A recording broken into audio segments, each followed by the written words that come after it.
Halo Cinecrip, balik lagi sama gua Rashid Hari. Yang kali ini mau ngomongin satu lagi film Korea yang tayang di bioskop Indonesia. Dan ini adalah film yang gue yakin tuh udah ditunggu-tunggu banget sama para fans dari Oppa Ji Chang Wook, yaitu yang judulnya adalah Revolver. Asli kemarin pada saat gue nonton tuh, setiap si Ji Chang Wook nongol banyak cewek-cewek berteriak-teriak. Padahal dia gak ngapa-ngapain, dia cuma nongol duduk gitu, pasang muka tuh orang-orang udah pada ya itulah pemandangan yang biasa di saat lu nonton film Korea, terus yang ngebintangin tuh orang dengan fanbase yang gede. Tapi ini bukan cuma Ji Chang Wook ya, ini film Revolver nih punya banyak bintang di dalamnya. Ada John Do Yeon yang jadi karakter utamanya, terus ada Lim Ji Yeon yang naik daun banget setelah The Glory ya, dan ada juga Lee Jung Jae alias bapak-bapak Squid Game yang di sini statusnya adalah penampilan spesial karena porsinya nggak banyak-banyak amat. Tapi walaupun ini banyak bintang populer, terus judulnya itu terdengar seperti film action ya, sangar banget gitu, Revolver,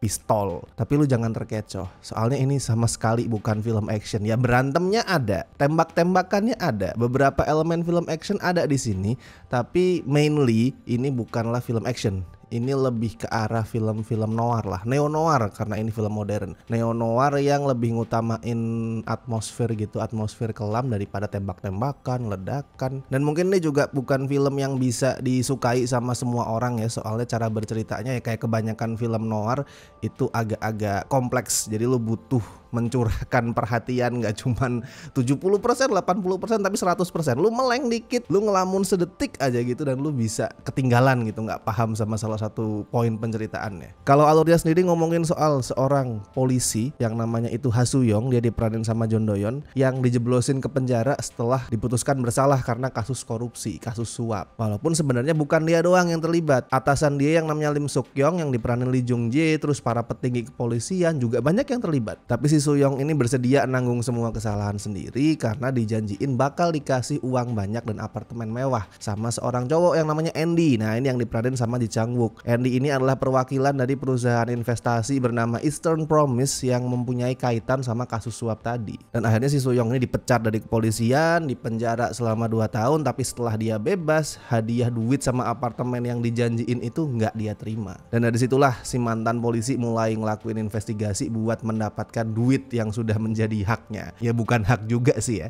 soalnya itu kan sebenarnya duit suap lagi tuh. Dia disuap untuk tidak membocorkan orang-orang lain yang terlibat di kasus suap. Jadi kayak udah double korupsi lah. Kalau lu ngedengerin deskripsi gua tadi emang kayak simple ya. Oh ya ini film soal detektif biasa, soal kriminal biasa, soal korupsi, itu udah banyak diangkat termasuk di film Korea. Tapi pada saat lu nonton nanti ngelihat presentasinya tidak akan sesederhana itu. Karena naskah bikinan si sutradara Oh Sung Uk itu nggak yang dengan gampang nyuapin penonton dengan fakta-fakta. Nggak yang kayak oh si A ini sebenarnya adalah ini, peran dia adalah itu, motivasi dia adalah X, teman-teman dia, pihak dia adalah Y. Nggak segampang itu. Naskahnya itu nggak ngasih penjabaran rinci, nggak gamblang. Ya sebenarnya ada jawaban-jawabannya di pertanyaan, tapi ngasih taunya tuh secara tersirat, secara subtle banget. Apalagi storytellingnya tuh nggak linear ya, non linear. Jadi bolak-balik antara masa sekarang, masa lalu, masa sekarang lagi, flashback lagi, itu bolak-balik terus. Ya flashbacknya intinya tuh nyeritain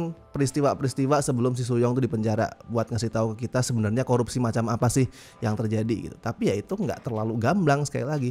Jadi kalau lu nggak menaruh perhatian 120% gitu mungkin lu akan kelewatan. Bahkan gini deh, lu udah naruh perhatian ekstra nih, lu udah paham semua dialog yang muncul, lu udah nangkep semua clue-cluenya, itu nggak serta-merta langsung lu menemukan jawabannya. Lu harus mengaitkan sendiri, lu harus menarik kesimpulan sendiri dari fakta-fakta yang udah dikasih. Kayak misal gini, di ending nanti bakal di-reveal soal hubungan sesungguhnya antara si Andy dan Grace, CEO Eastern Promise yang diperanin sama John Hye Jin. FYI John Hye Jin ini adalah istrinya Lee Sun Kyun ya, almarhum Lee Sun Kyun sebelum dia meninggal. Nanti akan di-reveal kebenaran di balik hubungan mereka, tapi nggak 100% jelasin juga. Tetap ada pertanyaan-pertanyaan soal kenapa, kok bisa, bagaimana dan segala macam yang itu harus lu simpulin sendiri berdasarkan kalimat-kalimat yang ngasih petunjuk dengan sangat tersirat. Pokoknya lu harus nyimpulin sendiri intinya gitu. Itu tadi makanya gue bilang Revolver ini mungkin nggak semua orang bisa enjoy, tapi sebenarnya storytelling yang agak ruwet itu buat gue bukan kelemahan besar sih. Kenapa? Soalnya itu nambah kesan misterius yang cocok sama tone neo-noir yang coba dibangun. Noir itu kan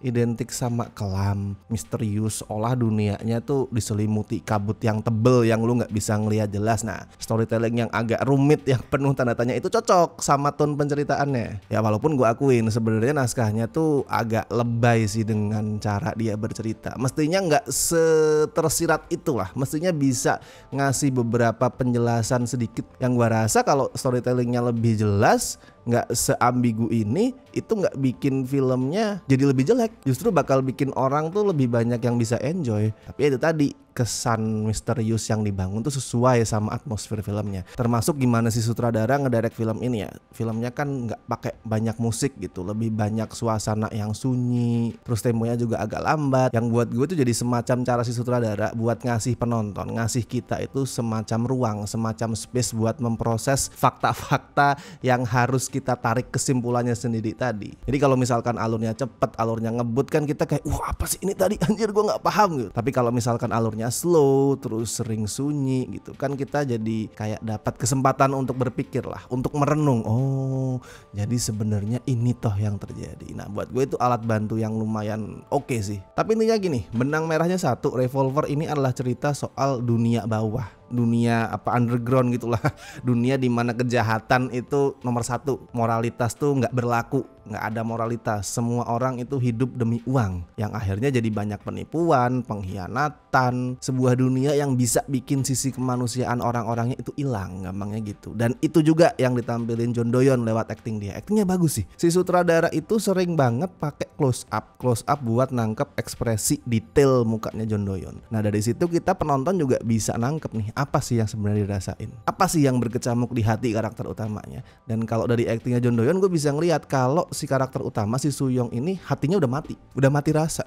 Dia pengen balas dendam, pengen dapetin duit yang udah dijanjiin ke dia, tapi nggak kelihatan apa ya, ambisi di matanya kayak wah ini gue akan mendapatkan uang banyak, gue akan kaya raya. Itu nggak, lempeng aja mukanya. Jadi dia tuh semacam orang yang udah nggak punya tujuan hidup lah. Itu semacam apa ya, kalau gue kasih perumpamaan itu kayak gini loh, kayak orang udah sekarat, koma bahkan, dan yang membuat dia masih hidup tuh adalah alat-alat pacu jantung yang dipasang di rumah sakit gitu. Sebenarnya dia udah nggak sadarkan diri, udah mati mungkin, tapi dia masih hidup karena jantungnya dipacu. Nah karakternya John Doyon di sini sama. Sebenarnya secara jiwa dia udah mati, tapi dia ngejadiin duit itu sebagai motivasi palsu buat dia tuh terus berjalan. Nah masuklah ke ending nih, gue nggak spoiler ya, lu tahu soal ini pun nggak akan berpengaruh ke kenikmatan lu nonton. Filmnya tuh ditutup pakai satu shot close up ke mukanya John Doyon. Dia lagi duduk, lagi minum soju murah tuh yang dijual sama ibu-ibu di pinggir jalan. Dan untuk pertama kalinya setelah keluar dari penjara, kita ngeliat dia senyum. Senyumnya simpul banget sih, nggak yang itu, nggak tipis banget senyumnya, tapi dia senyum. Padahal di pertengahan film sebelumnya dia juga minum-minum sama karakter Lim Ji Yeon. Bahkan di situ dia dibawain apa ya itu ya, wine yang mahal banget, tapi dia nggak kelihatan enjoy, cuman neguk glek, udah nggak ada senyum, nggak ada enjoy. Tapi di ending dia cuman minum soju murah, dia minum, dia senyum. Nah disitulah gue yakin, sadar nggak sadar, duit itu bukan sesuatu yang dicari sama Soo-young. Dia di ending ini bisa senyum karena dia udah menemukan kedamaian. Dan kedamaian itu bukan berasal dari duit, karena dia minum soju murah aja jadi happy. Jadi sebenarnya yang bikin dia happy itu bukan duitnya, bukan hartanya, tapi perasaan damai karena udah nggak ada beban lagi, udah nggak ada orang-orang yang berusaha ngejahatin dia, udah nggak ada orang-orang yang menipu dia. Nah disitulah dia menemukan kedamaian. Dan gue suka banget makanya sama last shotnya, itu puitis. Kalau selain John Doyon, aktor lain juga mainnya oke sih. Kalau Lee Jung Jae porsinya sih terlalu sedikit sih buat dinilai sebenarnya, tapi ya dia solid lah as always. Ji Chang Wook oke sih sebagai seorang villain yang over the top, yang gila gitu, yang di awal kelihatan kalem tapi ternyata akhirnya sinting kayak psikopat. Terus si Lim Ji Yeon juga seperti biasa ya, kayak orang dengan 100 wajah gitu. Kadang kelihatan kalem, kelihatan elegan, tapi kadang juga meledak-ledak itu ya, tipikal Lim Ji Yeon lah. Intinya semua case-nya juga bagus. Oke, kalau skor buat Revolver ya gue kasih 7 dari 10 lah. Solid, enjoyable, selama kayak tadi gue bilang ya, lu bisa menerima cara penceritaannya yang lumayan tidak bersahabat itu. Plotnya rada kompleks, temponya lambat, banyak yang sunyi, banyak yang hening. Selama lu bisa menerima itu dan lu nggak salah pasang ekspektasi, nggak berharap Revolver ini banyak tembak-tembakan, lu bisa jadi bakal puas. So silahkan ditonton, karena seperti kebanyakan film Korea yang nggak blockbuster amat, ini layarnya dikit. Kalau di kota lu masih ada, silahkan disikat. Dan buat yang udah nonton bisa silahkan tulis di kolom komentar review lu seperti apa. Mungkin lu termasuk fans dari Oppa Ji Chang-wook, bisa tulis juga apakah lu puas atau enggak sama filmnya. Oke, kalau gitu, dan seperti biasa gue ingetin jangan lupa like video ini, subscribe Cinecrip, dan buat teman-teman yang pengen ngebantu kami dengan kasih donasi seikhlasnya, seperti biasa ada berbagai cara. Lu bisa super thanks, lu bisa saweria, dan lu juga bisa join membership sesuai dengan tier yang sudah tersedia. Dan thank you so much buat teman-teman yang masih setia join membership, terutama mereka-mereka ini dari tier Besti dan La Familia. Thank you so much buat kalian semua. Tier sobat juga makasih. Oke, kalau gitu gue Rashid Hari, sampai ketemu di review-review berikutnya.